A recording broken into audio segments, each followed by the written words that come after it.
নিজেই ঘটে গেছে। ভারতে পালিয়ে যেতে যা মেরে ফেলার সরাসরি দূষণ অবশ্যই অবশ্যই ওই ইন্ডিয়ার প্রেসক্রিপশন বাস্তবায়ন করতে চাই। হামলা করেছেন, এখানে কারা কারা সেদিন ডিউটি পালন করেছেন, এই সবাইকে ছেড়ে দিয়ে ওই স্বাস্থ্যমন্ত্রীকে ভুল দিতে পারে না। অবশ্যই তাই সবাইগুলোকে মানে হওয়ার পরেও এখনো স্বাস্থ্যমন্ত্রী অপরাধ করতে পারে না। আমরা আসলে কণ্ঠে বলতে পারি সেদিন হামলা করেছেন ওই সেনাবাহিনীর সদস্যরা আওয়ামী লীগের দোষর। তাদের ব্যাকগ্রাউন্ড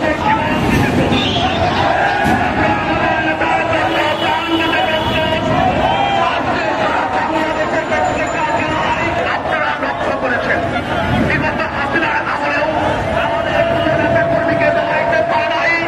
জীবন মরণ সন্ধিক্ষণে থেকেও কোন নেতাকর্মীর সাথে যে সমস্ত সেনাবাহিনীর সদস্য তাদের সর্বোচ্চ দৃষ্টান্তমূলক শাস্তি দিতে হবে। উপরে হামলা হয়েছে আর স্বরাষ্ট্র উপদেষ্টা বলেন এখানে কিন্তু বাধ্যতামূলক।